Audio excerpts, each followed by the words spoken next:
Let's speak to our foreign editor, Philip Turle. Hello to you, Philip. What's on the agenda for discussions between Macron and bin Salman? Well, as you said, this is the second visit to France in less than a year. He was here in Paris back in July 2022, where he met with Emmanuel Macron for talks at the Elysee Palace. Back again now. Mohammed bin Salman is the owner of a huge chateau outside Paris near Versailles, which is a modern replica of part of the Versailles chateau. So no doubt he will be spending time there while he's here. This is a longer than usual visit because he's got a very packed agenda. And top of this agenda really is something that Saudi Arabia desperately wants, and that is to be able to hold the Universal Exhibition in Riyadh in 2030. They are here to try to win support for their candidacy. They're up against South Korea, they're up against Italy, they're up against Ukraine, but they feel pretty confident they're going to win the awards to hold the Universal Exhibition in 2030 because they have French support. So France is backing that candidacy. Well, why is that so important to Saudi Arabia?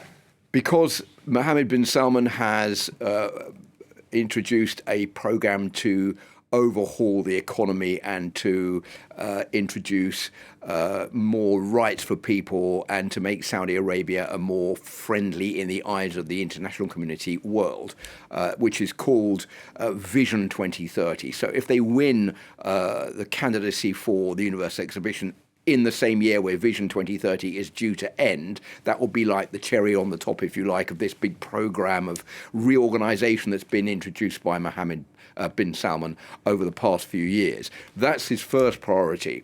So he is having a meeting on Monday. 500 delegates are coming, foreign officials, notably from Africa. He's trying to convince them, it'll take place at the Grand Palais in Paris, to support the candidacy of Saudi Arabia. A final vote is going to take place in November on that, and then they will know whether or not they will win the Universal Exhibition or not in Riyadh in 2030. First major point. Second major point is that he wants to take part in the new global financing pact. It's a meeting taking place in Paris next week, trying to win funds to boost support for the fight against global warming, to make more inroads into biodiversity. A lot of pressure on the Saudis to come up with some kind of financial package for that. We'll see how much, if they are indeed willing at all to finance any aspect of that. He will also want to go to the Le Bourget Air Show, maybe to buy Airbus aeroplanes. That's something that France would like to sell to Saudi Arabia. So all of those aspects are what Saudi Arabia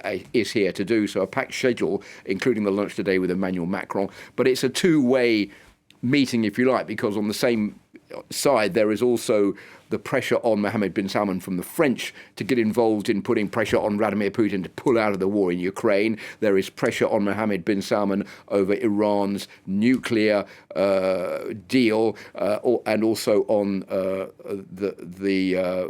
fact that they are deemed to be moving more towards China than to the United States and to Europe, their traditional allies, therefore to swing Saudi Arabia back towards the West.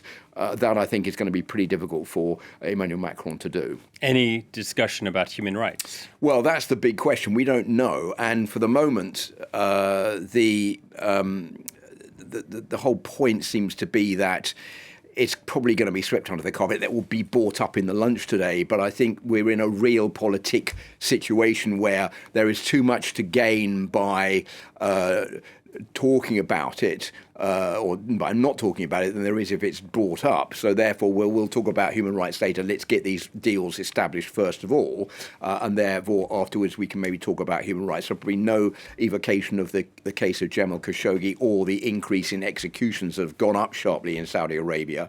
Unfortunately for all those who feel that Saudi Arabia really ought to do something to improve its human rights record. All right, Philip, thank you very much. Philip Turle, France 24's foreign editor.